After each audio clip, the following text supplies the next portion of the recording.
Hello my dear students, welcome back to Shreeji physics prep. बच्चों, यहाँ पर आपकी फिजिक्स की प्रेप होगी सबसे बेस्ट। आज हम जो टॉपिक कवर करने वाले हैं वो है 5.2 और 5.3 from the chapter work energy power. Like share and subscribe कर दीजिएगा चैनल में जाने से पहले, मतलब लेक्चर शुरू होने से पहले लाइक शेयर एंड सब्सक्राइब कर दीजिएगा। चलिए हम स्टार्ट करते हैं अपनी पहले टॉपिक के साथ, जो कि क्या है हमारा notion of work and kinetic energy and work energy theorem. तो बच्चों, सबसे पहली बात यह है कि आपके स्कूल्स में बहुत ज़्यादा पूछी जाती है, मतलब सीबीएसई का ये बहुत ही एक इंपॉर्टेंट टॉपिक हो जाता है। कम्पिटेटिव एग्जाम जो बच्चे दे रहे हैं, जैसे जेई और नीट दे रहे हैं, वो हमेशा ये बोलते रहते हैं कि सर ये वर्क एनर्जी थ्योरम डिराइव कैसे हुआ, तो हमें डेरिवेशन ज़रूर सीखनी है। तो ये डेरिवेशन हो जाती है हमारी important from both of the perspective. और बेसिकली बात यह है, चाहे जेई का बच्चा हो या नीट का बच्चा हो, एक्सेप्ट द ड्रॉपर इटसेल्फ, वो स्कूल के अंदर होता है, तो उसे ये बेसिक डेरिवेशन आनी ही चाहिए। स्टार्ट करते हैं हम इस डेरिवेशन के साथ। देखो, हुआ क्या, हमारे पास एक पार्टिकल है, लेट अस से उसकी इनिशियल वेलोसिटी u है, उसके ऊपर हमने एक फोर्स F लगा रखी है, जिस वजह से कांस्टेंट एक्सेलरेशन a लगा हुआ है उसके ऊपर। अब ये जो पार्टिकल है, ये एक डिस्प्लेसमेंट d कवर कर लेता है, और d डिस्प्लेसमेंट कवर करने के बाद इसकी जो फाइनल वेलोसिटी हो जाती है वो v हो जाती है। क्लियर? तो हम यहाँ पर अगर d डिस्प्लेसमेंट निकालना चाहते हैं तो हम फॉर्मूला लिखते हैं v square u square 2as। ये हमारा फॉर्मूला हो जाता है। अब s की जगह यहाँ पर मैं d लिखूंगा, ये मेरे पास पहली इक्वेशन हो गई। अब हुआ क्या कि हमारा एम क्या है इस डेरिवेशन को करने का। हमारा एम ये है कि हम वर्क के बीच में और काइनेटिक एनर्जी के बीच में एक रिलेशन स्थापित कर सके। वो रिलेशन कैसे स्थापित होगा, वो रिलेशन हमें बैक ट्रैक करना पड़ेगा काइनेमेटिक्स चैप्टर से। तो यहाँ पर हमारे पास ये बेसिक सिचुएशन हम लेकर चल रहे हैं, जिसके अंदर एक particle under the influence of the force F क्या कर रहा है, एक जगह से दूसरी जगह मूव कर रहा है, डिस्प्लेसमेंट डी कवर कर रहा है, इनिशियल वेलोसिटी यू के बराबर, फाइनल वेलोसिटी वी के बराबर है।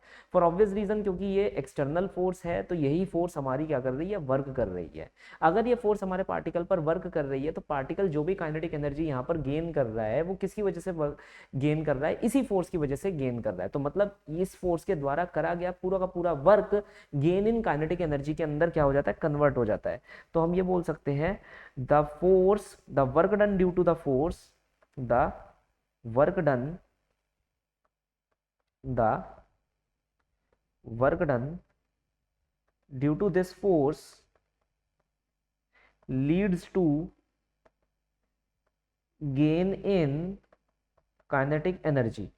है ना, बस हम इसी चीज को, या कह लो इसी स्टेटमेंट को वापस रिप्रोड्यूस करने वाले हैं। तो ये तो हमने जो सिचुएशन बनाई, बेसिकली हमारी काइनेमेटिक्स से ये सिचुएशन बनकर आ रही है। अब हम अगर यहाँ पर निकालें वर्क डन का फॉर्मूला, तो वर्क डन का फॉर्मूला कितना होगा, वो होगा फोर्स डॉट डिस्प्लेसमेंट। अब यहाँ पर फोर्स और डिस्प्लेसमेंट दोनों एक ही डायरेक्शन में काम कर रहे हैं, इन दोनों के बीच का एंगल कितना है, जीरो। क्यों? फोर्स भी आगे लग रही है और डिस्प्लेसमेंट भी हमारे पास आगे की तरफ लग रही है। दोनों के बीच का एंगल क्या है, 0 डिग्री, क्योंकि दोनों पैरेलल वेक्टर्स हैं। तो मैं यहाँ पर लिख सकता हूँ एफ इंटू डी। यस, मैं यहाँ पर लिख सकता हूँ F into D, that is the work done. तो ये हो गया work done F into D into cos 0 degree, और कॉस 0 डिग्री 1 होता है, इसलिए मैंने एफ डी लिखकर यहाँ पर छोड़ दिया। आप यहाँ पर देखिए इस वाले एक्सप्रेशन को, जो हमने पहले यहाँ पर निकाला हुआ है from the kinematics itself, v square u square 2as, हम इसी के अंदर चीज़ों को क्या करेंगे, सब्सटीट्यूट करना शुरू कर देंगे। तो हमने लिखा we square u square 2as। अच्छा, a का मतलब क्या हो जाता है, तो तुम कहोगे सर a का मतलब होता है एफ अपॉन में एम। कहाँ से निकाला हमने ये, एनएलएम से, अगर आप लोगों को याद होगा। क्यों ना हम इस चीज़ को यहाँ पर रीसिचुएट कर दे, तुम कहोगे यस कर सकते हैं।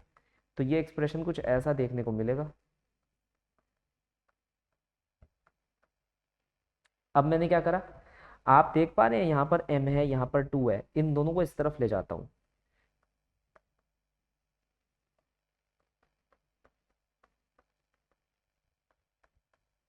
अच्छा, आप देख पा रहे हैं ये क्या हुआ, ये तो वर्क डन हो गया।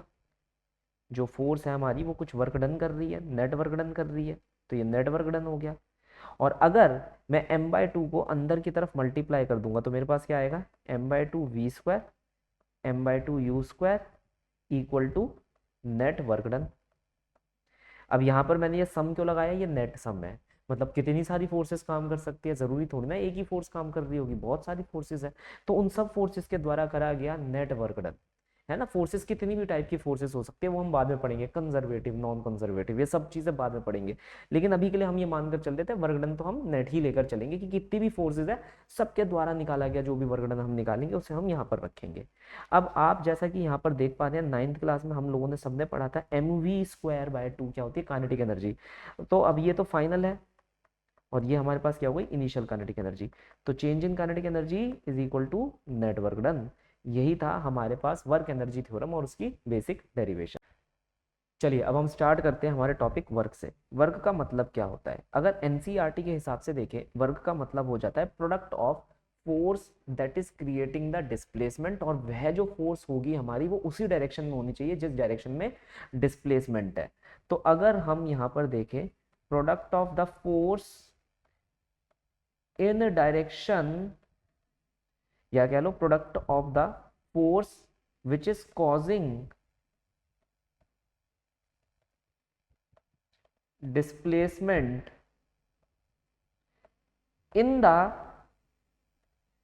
Direction of displacement itself.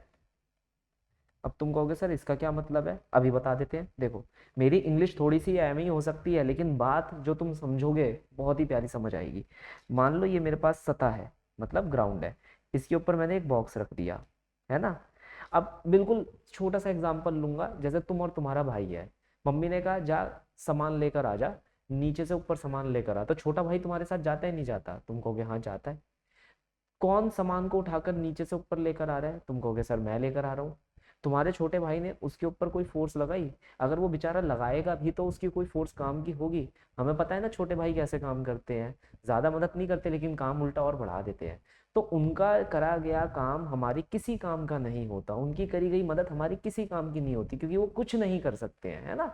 छोटे भाई क्या करेंगे, भारी भारी सामान थोड़ी ना उठाकर ला सकते हैं, अगर वो फोर्स लगाएगा भी तो उसकी फोर्स कोई डिस्प्लेसमेंट क्रिएट कर पाएगी नहीं। तो यहाँ पर भी यही बात हुई, अगर मान लो मेरे पास ये बॉक्स है, इसके ऊपर मैंने फोर्स लगाई, ये जो फोर्स है ये किसी एंगल थीटा पर इंक्लाइंड है, तो मैंने ना इस फोर्स के दो कंपोनेंट्स बना लिए, एक तो बनाया एफ कॉस थीटा और एक बनाया एफ साइन थीटा। अब यह जो बॉक्स है मेरी फोर्स की वजह से एक्स डायरेक्शन के अंदर क्या हो गया, डिस्प्लेस हो गया। एक बात बताओ, इस डिस्प्लेसमेंट के लिए कौन जिम्मेदार होगा, ये वाली फोर्स जिम्मेदार होगी या ये वाली फोर्स जिम्मेदार होगी। तो तुम कहोगे सर यही वाली फोर्स जिम्मेदार होगी, क्योंकि ये वाली फोर्स क्या करेगी, बॉक्स को ऊपर ले जाएगी, और बॉक्स ऊपर तो जा नहीं रहा। तो ये एक बेकार फोर्स है, ये किसी काम की फोर्स नहीं है, ये डिस्प्लेसमेंट क्रिएट नहीं कर रही। तो यहाँ पर प्रोडक्ट ऑफ द फोर्स में अगर हम यहाँ पर लिख दे product of the force which is creating the displacement in the direction of the displacement, तो हम इसको एक ऐसे भी लिख सकते हैं, प्रोडक्ट ऑफ काम की force and the displacement created by him. जो काम की फोर्स है जो डिस्प्लेसमेंट क्रिएट कर रही है मैं उसे लूंगा, और जो डिस्प्लेसमेंट है मैं उसे लूंगा, उन दोनों को मल्टीप्लाई कर दूंगा, उसी को मैं वर्क बोलूंगा। तो वर्क हो गया हमारे पास F cos theta multiply D. अब यहां पर मैं क्या करने वाला हूं भाई, हम थोड़ा ऊपर अगर देखें तो हम स्केलर प्रोडक्ट पढ़ चुके हैं, अगर आपने नहीं पढ़ा तो फिर से एक बार जाकर पढ़ लेना, है ना। F cos theta D, displacement भी एक वेक्टर है, एफ भी हमारे पास एक वेक्टर है, मैं इसे ऐसे लिख देता हूँ एफ डॉट डी। तो हमें पता चला कि वर्क का मतलब क्या हो गया, dot product of force and displacement. अब अगर आप एनसीईआरटी पर जाएंगे तो यही डेफिनेशन आपको देखने को मिल जाएगी, वही डेफिनेशन फॉलो करनी है जो एनसीईआरटी ने फॉलो करी है ना। अब इसके ऊपर हम कुछ क्वेश्चंस यहाँ पर कर लेते हैं, फिर हम थोड़ा सा और अंडरलाइन करेंगे चीजों को। पहला क्वेश्चन हमारे पास यहाँ पर से क्या आ सकता है, किसी भी एग्जाम में, चाहे वो नीट है, स्कूल का एग्जाम है या जेई का एग्जाम है, वो आपको फोर्स दे देगा, क्या देगा, 2i cap 3j cap 7k cap, और कह देगा it is causing the force F is causing displacement as follow. Displacement vector आपको दे दिया 3i cap 7j cap 4k cap, कहेगा find the net work done by this force, find the net work done by this force. क्या हो जाएगा work done, force dot displacement. Force का formula लिखेंगे पहले आप जो आपको गिवन है, फिर डिस्प्लेसमेंट का फॉर्मूला लिखेंगे जो आपको गिवन है, फिर डॉट प्रोडक्ट निकालेंगे कैसे, आई वाला आई के साथ, जे वाला जे के साथ, और के वाला के साथ। ये ध्यान रखना है हमारे को, ये ध्यान नहीं रखा तो आंसर गलत आ सकता है सर। तो 2 3 जा 6 प्लस 3 7 जा 21 प्लस 7 चौक 28। इसका आंसर आप कमेंट सेक्शन में मुझे लिखकर बताना, तो मुझे पता चल जाएगा भाई आप लोग पढ़ रहे हो। ये तो पहले टाइप का क्वेश्चन हो गया। इसी के अंदर दूसरे टाइप का भी क्वेश्चन कर लेते हैं। A force F is equal to 2i cap 7j cap displaces an object from point 1, 1 to a point 2, 3. Find net work done by this force। तो इस फोर्स के द्वारा नेट वर्क डन हमारे को निकालना है। अब भाई पहले तो हमने बड़े आराम से आंसर कर लिया, डिस्प्लेसमेंट वेक्टर गिवन था। अब यहाँ पर हमारे पास क्या गिवन है, पॉइंट्स गिवन है। अब कैसे निकालेंगे, देखो काइनेमेटिक्स में हमने पढ़ा था, इसे कहते हैं पोजीशन वेक्टर। जैसे यहाँ का ये इनिशियल पोजीशन है, यहाँ का ये फाइनल पोजीशन। तो इनिशियल पोजीशन वेक्टर क्या आ जाएगा, आई कैप, देखो यहाँ 1 है तो 1 आई कैप एंड 1 जे कैप। भाई ये एक्स को बताता है, ये वाई को बताता है। ऐसी फाइनल का हम लिख सकते हैं 2, 3, तो 2x को बताएगा और 3y को बताएगा। अगर डिस्प्लेसमेंट वेक्टर निकालना है तो क्या हो जाता है, फाइनल माइनस इनिशियल। तो फाइनल माइनस इनिशियल कितना हो जाएगा, 2i cap plus 3j cap minus 1i cap plus 1j cap. I वाला आई से माइनस होगा तो 2 माइनस 1 1, जे वाला जे से माइनस होगा मतलब ये इससे माइनस हो जाएगा, कितना आ जाएगा 3 माइनस 1 2। ये आ गया हमारे पास डिस्प्लेसमेंट वेक्टर। अब वर्क डन अगर हमारे को निकालना है तो क्या लिखेंगे, फोर्स डॉट डिस्प्लेसमेंट। अब आई वाला आई के साथ, जे वाला जे के साथ, तो 2 एकम 2 और 7 दूनी 14, कितना आ गया 16। अब हमने यूनिट्स की तो बात करी ही नहीं, इसकी यूनिट होती है जूल। यूनिट क्या होती है, वर्क की जूल। तो हमेशा याद रखना है वर्क की यूनिट है जूल। अब वर्क एक स्केलर क्वांटिटी होता है, क्यों, क्योंकि भाई स्केलर प्रोडक्ट है, याद आया। तो ये क्या हो जाता है, एक स्केलर क्वांटिटी हो जाता है। यहाँ पर हमारे पास कुछ चीज़ें हमारी वर्क की खत्म हो गई, हमें ये भी पता चल गया कि स्केलर प्रोडक्ट को कैसे हमें वर्क निकालने के लिए यूज़ करना है।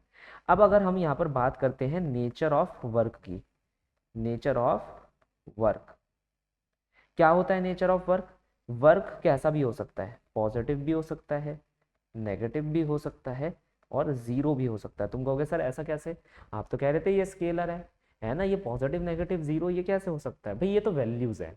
देखो हमारे वर्क का जो फॉर्मूला आ रहा था वो आ रहा था force into displacement into cos theta.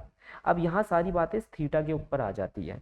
अगर हमारे थीटा की वैल्यू एक्यूट एंगल की वैल्यू है तो हमारा वर्क पॉजिटिव होगा। तुम कहोगे सर कैसे हो सकता है ऐसा, अगर भाई फोर्स और डिस्प्लेसमेंट हमारा, ये देख रहे हो फोर्स और डिस्प्लेसमेंट हमारा एक्यूट एंगल बना रहा है तो हमेशा वर्क पॉजिटिव आएगा। क्यों पॉजिटिव आएगा ये मैं बता देता हूँ, बेसिक मैथमेटिक्स का ये काम है।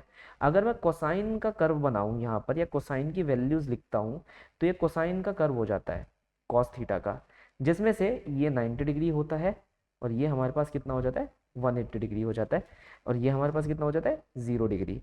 ये वाला पॉइंट हमारे लिए +1, ये वाला पॉइंट हमारे लिए -1, बाकी सारी चीजें इसके बीच में। तो अगर हम देखें 0 से लेकर 90 डिग्री जो कि एक्यूट एंगल की रेंज हो जाती है, तो इस एक्यूट एंगल की रेंज के अंदर अगर हमारा एंगल जो है, ये एंगल है और ये कॉस थीटा की वैल्यू है ना, अगर हमारा एंगल एक्यूट होता है तो कॉस थीटा की हमेशा वैल्यू पॉजिटिव आती है।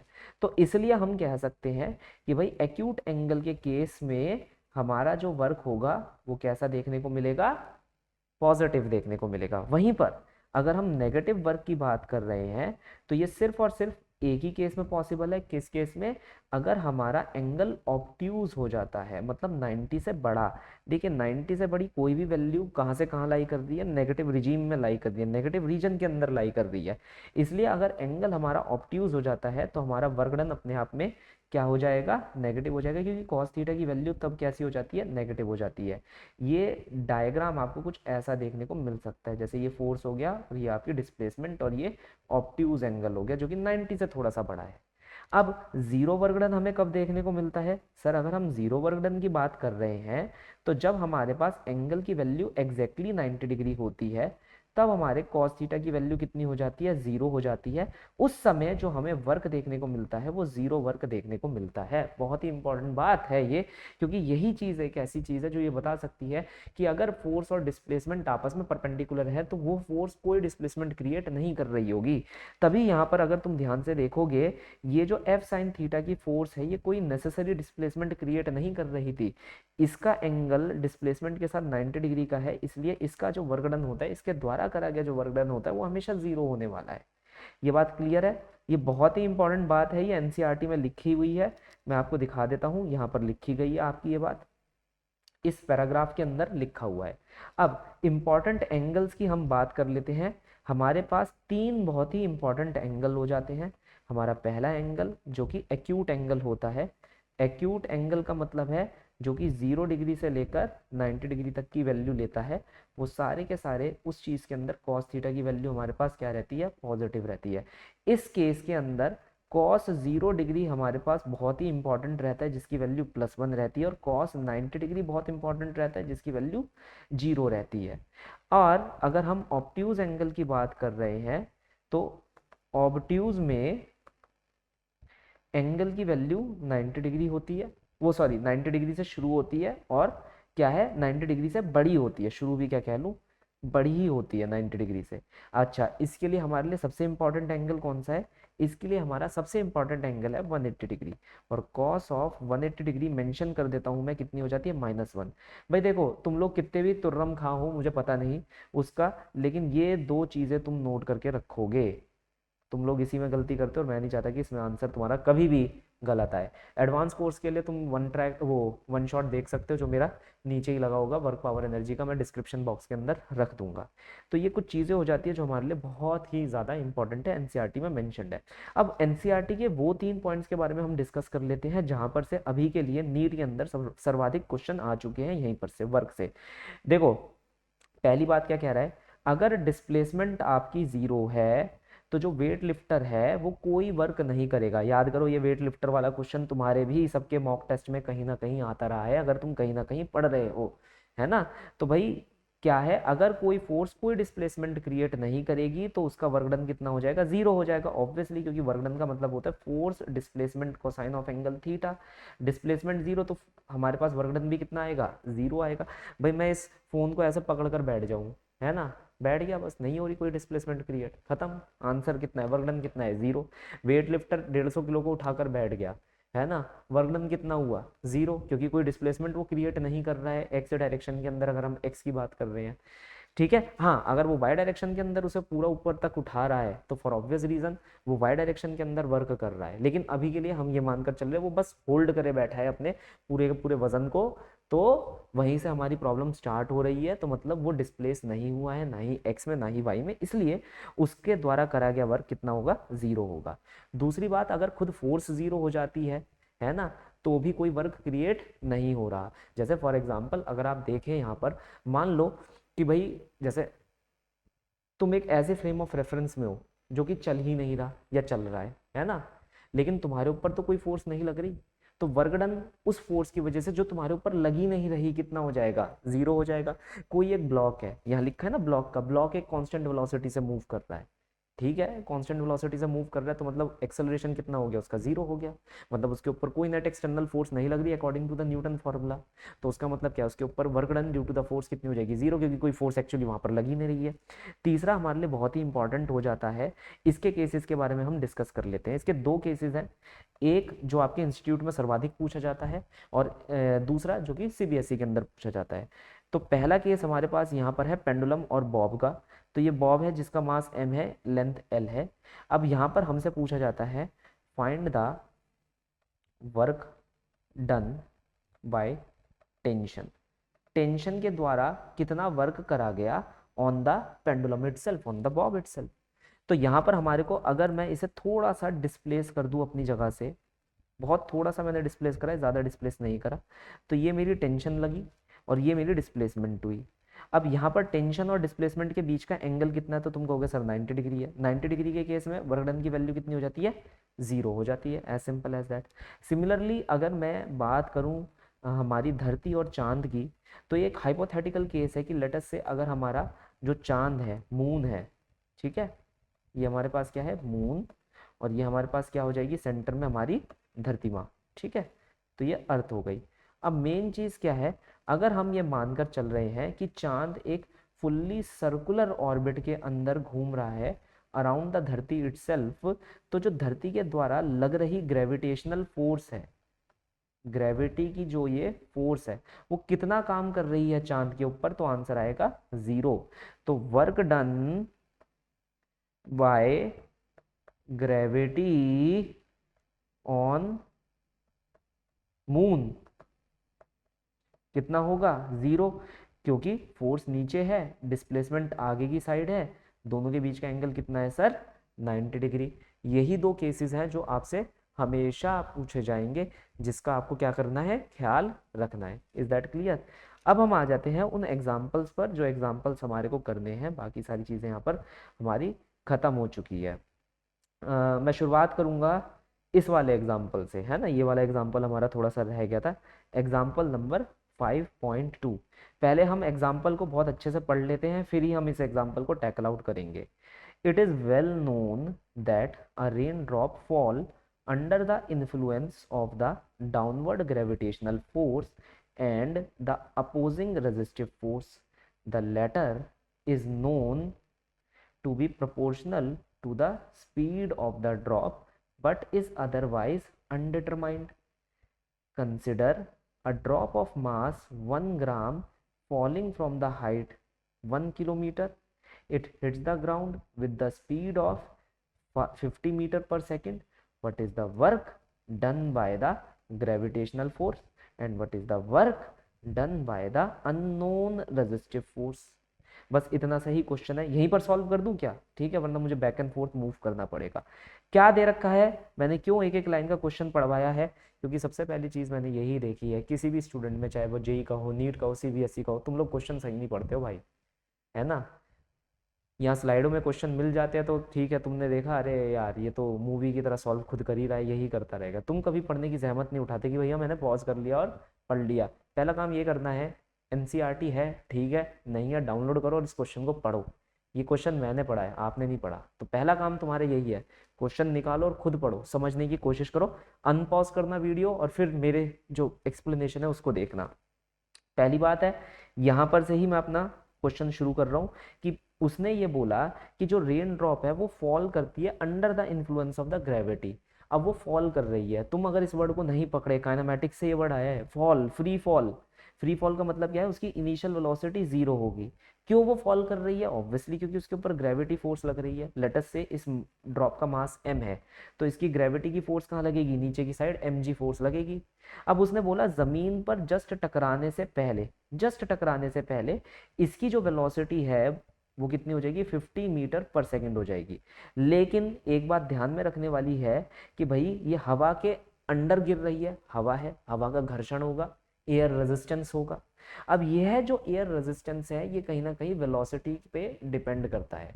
हमें तो उसका फॉर्मूला नहीं पता ना, क्या हम उसका फॉर्मूला निकाल सकते हैं, नहीं निकाल सकते। अभी तो इस स्टेज में तो हम नहीं निकाल सकते, भले ही उसने दे रखा है कि it is proportional to the speed of the drop. हम लिख सकते हैं कि जो फोर्स है, जो घर्षण की फोर्स है, जो रेजिस्टिव फोर्स है, वो स्पीड ऑफ द ड्रॉप के प्रोपोर्शनल हो सकती है। लेकिन उसके अलावा हम उसमें जब कांस्टेंट पुट करने की बात आएगी, कौन सा कांस्टेंट पुट करेंगे ये हमारे को नहीं पता, है ना, बहुत सारी चीजें हो जाती हैं। अभी तो फ्लूइड्स चैप्टर भी नहीं पढ़ा, और पढ़ भी लोगे तो भी कोई फायदा नहीं होने वाला है, क्योंकि फॉर्मूला ही बिल्कुल अलग हो जाता है। कभी और बताऊंगा, ठीक है। बाकी तुम जानना चाहते हो तो नीचे शायद कोई पढ़ा होगा मेरा एरोस्पेस का लेक्चर, वो तुम देख सकते हो, अगर मैंने उसके अंदर बता रखा है। खैर, मेन चीज़ पे आ जाते हैं। अगर किसी को जानना है कमेंट सेक्शन में लिख कर दे देना, मैं बता दूंगा। अब हुआ क्या भाई, उसने ये बोला कि ये 1 ग्राम की छोटी सी ड्रॉप है, ये कितना डिस्टेंस नीचे कवर करती है, ये कम से कम 1 किलोमीटर का डिस्टेंस कवर करती है। तो भाई मैं यहाँ पर पहले से ही सब चीज़ों को कन्वर्ट कर लेता हूँ, किसके अंदर मैंने कन्वर्ट कर लिया, केजी में और मीटर में। हमसे ये बोला जा रहा है कि कितना वर्क पहले तो ग्रेविटी ने करा। अब वर्क डन का फार्मूला हम सीख चुके हैं, ग्रेविटी की फोर्स नीचे लग रही है, डिस्प्लेसमेंट भी वो नीचे क्रिएट कर रहा है, नीचे की तरफ है उसकी डिस्प्लेसमेंट, तो इन दोनों के बीच का एंगल कितना हो जाएगा, 0 डिग्री। क्यों, दोनों पैरेलल वेक्टर हैं, एक ही डायरेक्शन में काम कर रहे हैं। तो हमारे पास यहाँ पर ग्रेविटी की फोर्स भी नीचे, हाइट भी नीचे, डिस्प्लेसमेंट भी नीचे। कितनी डिस्प्लेसमेंट होगी उसकी, हाइट के बराबर होगी, क्योंकि हमारी जो बूंद है वो यहाँ से शुरू होगी और यहाँ जाकर गिरेगी, तो वो कितनी डिस्प्लेसमेंट क्रिएट करेगी या कितनी डिस्प्लेसमेंट कवर करेगी, जितनी वो हाइट कवर कर रही है। तो अगर वर्क डन हम यहाँ लिखते हैं तो कितना लिखेंगे, mgh। मास कितना है हमारे पास, 1 ग्राम, ग्रेविटी की वैल्यू 10 के बराबर, और हाइट की वैल्यू कितनी है, 1 किलोमीटर के बराबर। तो आंसर आ जाएगा हमारे पास 10 joule, as simple as that. तो work done by the gravitational force तो हमारे पास 10 जूल आ गया। अब पूछ रहा है what is the work done by the unknown resistive force. Unknown resistive force कितना वर्क करेगी, अब इसके अंदर हम वर्क एनर्जी थ्योरम लगाएंगे। Work done by all the forces should be equal to change in kinetic energy, है ना। अब कौन कौन सी फोर्सेस है, एक हमारे पास ये अननोन रेजिस्टिव फोर्स हो गई, एक हमारे पास कौन सी फोर्स हो गई, ग्रेविटी की फोर्स हो गई, और इन दोनों ने क्या करा, काइनेटिक एनर्जी को चेंज कर दिया। फाइनल एनर्जी का होल स्क्वायर माइनस क्या हो जाएगा हमारे पास, इनिशियल एनर्जी का होल स्क्वायर। ये लिख सकते हैं, नहीं लिख सकते, बिल्कुल लिख सकते हैं। लेकिन इनिशियल वेलोसिटी 0 है तो इनिशियल एनर्जी भी हमारे पास क्या हो जाएगी, 0 हो जाएगी। अच्छा, तो हम यहाँ पर work done by the gravitational force तो निकाल चुके हैं, कितनी निकाली है हमने, 10 जूल के आसपास निकाली है। अगर भाई आंसर वैसे मेरा सही आएगा, कमेंट सेक्शन में लिखकर बता देना, अगर हल्की फुल्की भी कोई वैल्यू गलत हो जाए तो, ठीक है। ये मौका है तुम्हारे पास कि भाई इंटरेक्ट करने का मेरे साथ, लेकिन मर्जी है भाई, देखो किसी को मैं जोर तो देते नहीं। तो ये हमारे पास आंसर आ गया इतना। अब यहाँ पर work done bye resistive force कितनी हो जाएगी, final kinetic energy minus 10 joule. तो ये 10 जूल को मैं यहाँ पर से हटा देता हूँ, स्पेस की थोड़ी सी हमारे पास क्या है, कमी है। तो थोड़ा सा हम यहाँ पर इसे ऐसे लिख देंगे, work done by the resistive force will be equal to half M V final का whole square minus work done by the M G force. क्या है ना कि कुछ बच्चे जी की वैल्यू 9.8 लेकर कर रहे होंगे, बिल्कुल करिए, मैं जी की वैल्यू 10 लेकर कर रहा हूँ, है ना। तो आपके पास मौका है कि भाई आप 9.8 से एक करेक्ट आंसर निकाल सकते हैं, मैं तो 10 से एक अप्रोक्सीमेट आंसर निकाल रहा हूँ। तो 1/2 मास इनटू वेलोसिटी। अब कौन सी वेलोसिटी चाहिए, फाइनल कितनी हो जाएगी, 50 का whole square, minus work done by the gravitational force हमारे पास कितनी थी, 10 जूल थी, तो ये 10 जूल का आंसर आएगा। अब यहाँ पर हमारे पास आंसर कितना हो गया, 0.5 इंटू 2500 इंटू कितना हो गया, 10 की पावर -3, और इसमें से क्या होगा, माइनस हो जाएगा 10 जूल। इसका आंसर आप निकाल कर कमेंट के अंदर बताइएगा। ये आंसर जो है, फॉर ऑब्वियस रीजन हमारे पास ये आंसर कैसा निकल कर आएगा, अगर मान लो हम निकालते भी यहाँ पर, तो ये आंसर हमारे पास नेगेटिव आंसर आएगा। नेगेटिव आंसर क्यों आ रहा है, क्योंकि ऑब्वियसली यहाँ पर जो ये रेजिस्टिव फोर्स है, ये ड्रैग फोर्स है, ये नेगेटिव वर्क कर रहेगी। ये जो एनर्जी हमारी बूंद गेन कर रही है, उसका एक पर्टिकुलर पार्ट हीट एनर्जी में क्या कर देगी, डिसिपेट कर देगी, हीट एनर्जी में क्या कर देगी, जला देगी, खत्म कर देगी, है ना, तभी तो वो रेजिस्टिव है। तो यहाँ पर हमारे पास आंसर नेगेटिव निकल कर आएगा। कमेंट सेक्शन में जरूर लिखिएगा कि आंसर कितना निकल कर आ रहा है, and that will be your complete answer. वैसे आंसर यहाँ पर गिवन है, आप देख सकते हैं, इसने भी 10 का ही यूज करा है और इतना आंसर हमारे पास निकल कर आ रहा है। तो यहाँ पर हम बोल सकते हैं क्यों ये नेगेटिव आया, क्योंकि ये रेजिस्टिव फोर्स हीट एनर्जी के अंदर हमारी एनर्जी को डिसिपेट करवा देगी, सीप करेगी, जैसे हमारे मोबाइल गर्म नहीं होने शुरू हो जाते हैं यार गेम खेलते वक्त, वैसे ही, है ना। तो ये हमारे पास एक क्वेश्चन खत्म हो गया। एक क्वेश्चन हम यहाँ पर कर लेते हैं, ये भी एक इंपॉर्टेंट क्वेश्चन है ना। वंडर हो रहा है ना कि तुम्हारे यार ये तो मेरे इंस्टीट्यूट के एग्जाम में आया था, अब यहाँ पर भी ये क्वेश्चन गिवन है। ओहो, क्यों एनसीईआरटी नहीं कभी फॉलो करे, नहीं देखी एनसीईआरटी, जिसके इंस्टीट्यूट की टैगिंग वगैरह एनसीईआरटी के हिसाब से वो तो ठीक है, चल रहा है मामला, अच्छा है। नहीं है जिसकी, वो कहते हैं यार मैं तो ये क्वेश्चन देखा भी नहीं, पढ़ा भी नहीं, एमसीक्यू में आ गया, या तो वर्कशीट में गिवन था थोड़ा बहुत, वो भी हमने नहीं करा। अब करते हैं इस क्वेश्चन को, क्या कह रहा है, पहले क्वेश्चन आराम से पढ़ेंगे। A cyclist comes to a skidding stop in 10 metre. एक साइक्लिस्ट, ब्रेक ब्रेक लगाते हैं ना, स्किडिंग का मतलब क्या होता है, ब्रेक लगी हुई साइकिल है, वो रगड़ रही है, रगड़ रही है ना। तो कितनी कितनी डिस्टेंस के बाद वो स्टॉप पे आ जाती है, 10 मीटर के बाद वो स्टॉप पे आ जाती है। ड्यूरिंग दिस प्रोसेस, इस प्रोसेस के दौरान, the force on the cycle due to the road is 200 newton. तो साइकिल पर जो रोड है वो एक फोर्स लगाता है 200 न्यूटन। कौन सी फोर्स होती है, वो फ्रिक्शन की फोर्स होती है। हमसे बोला गया it is directly opposing the motion, obviously, वरना तो साइकिल चलती रहनी चाहिए थी अगर वो अपोज ना करती तो। How much work does the road do on the cycle. तो साइकिल के ऊपर रोड ने कितना काम करा। तो भाई एक बार पहले हम यहाँ पर क्या करेंगे, साइकिल का डायग्राम बना लेंगे। ये हमारी साइकिल है, ठीक है, और इसके ऊपर पीछे की तरफ एक फोर्स लग रही है 200 न्यूटन, और आगे की तरफ ये कितनी डिस्प्लेसमेंट क्रिएट कर रहा है, आगे की तरफ ये कम से कम 10 मीटर चल रहा है। तो इसने हमसे पूछा कि कितना काम किसने करा, रोड ने करा। किसके ऊपर करा, साइकिल के ऊपर। ये किसकी द्वारा हमने फोर्स लिखी है, 200 न्यूटन किसकी फोर्स है, रोड की फोर्स है। किसके ऊपर, साइकिल के ऊपर, उसका अपोज कर रही है। तो यहां पर अगर हम देखें तो ये जो एंगल है ये कितना बनकर आया हमारे पास, ये एंगल हमारे पास बनकर आ रहा है 180 डिग्री का एंगल। कितना एंगल बनकर आ रहा है, 180 डिग्री का एंगल। तो अब हमने लिखा force into displacement into cos theta. Cos कितना है, 180 डिग्री। तो आंसर कितना आ जाएगा, -2000 जूल। क्लियर। कितना आसान क्वेश्चन कि 200 न्यूटन की अपोजिंग फोर्स इस साइकिल के ऊपर काम कर रही है, डिस्प्लेसमेंट 10 मीटर है, एंगल 180 डिग्री है। तो ये हमारा ओवरऑल आंसर निकल कर आ जाएगा। अब सबसे इंपॉर्टेंट क्वेश्चन क्या है भाई, how much work does the cycle do on the road. कितना वर्क साइकिल ने रोड के ऊपर करा। अब भाई यहां पर एक चीज देखो, ये रोड है हमारे पास, साइकिल के द्वारा रोड के ऊपर फोर्स कहाँ लगेगी, आगे की तरफ। अगर रोड साइकिल पर पीछे की फोर्स लगा रही है तो साइकिल रोड पर आगे की तरफ फोर्स लगाएगी। अब इससे हम क्या कह सकते हैं, इससे तो हम एक यही चीज कह सकते हैं कि भाई ये देख लो रोड कितना डिस्प्लेस हुई। क्या रोड डिस्प्लेस हुई, नहीं सर। रोड खिसकी क्या, तुमने साइकिल चलाई तो रोड खिसक गई क्या, नहीं ना, है ना। तो रोड डिस्प्लेस हुई नहीं, रोड तो अपनी जगह पर है। तो डिस्प्लेसमेंट हमारी कितनी है, 0। तो वर्क डन कितना होगा, 200 इंटू 0। टोटल आंसर कितना आ गया, 0। हमें ये भी नहीं देखना कि भैया डिस्प्लेसमेंट का डायरेक्शन क्या है, हमें तो सीधा देखना है 0 की जो फोर्स है वो 200 है, डिस्प्लेसमेंट हमारी 0 है। According to the first point itself हम क्या लिख सकते हैं कि वर्क डन कितना होगा हमारा, 0 के बराबर होगा। साइकिल खिसक रही थी, रोड नहीं खिसक रही, इसलिए रोड के द्वारा करा गया काम नॉन जीरो है, लेकिन साइकिल के द्वारा रोड के ऊपर करा गया काम 0 है। तो यही आंसर आपको यहाँ पर मिल रहे हैं, ये ध्यान में रखना है इंस्टीट्यूट के एग्जाम के अंदर, ये बहुत ही ज्यादा पूछा जाने वाला क्वेश्चन है। Is that clear sir. तो ये हमारे यहाँ पर हो गए 2 और टॉपिक खत्म। नेक्स्ट हमारा जो टॉपिक होगा हम नेक्स्ट क्लास के अंदर डिस्कस करेंगे। तब तक अगर कोई भी डाउट है कमेंट सेक्शन में आप लिख सकते हैं या टेलीग्राम पर मेरे से कांटेक्ट कर सकते हैं। Will meet you in the next session. Until then thank you, like share and subscribe करते रहिए एंड कमेंट ज़रूर करिएगा।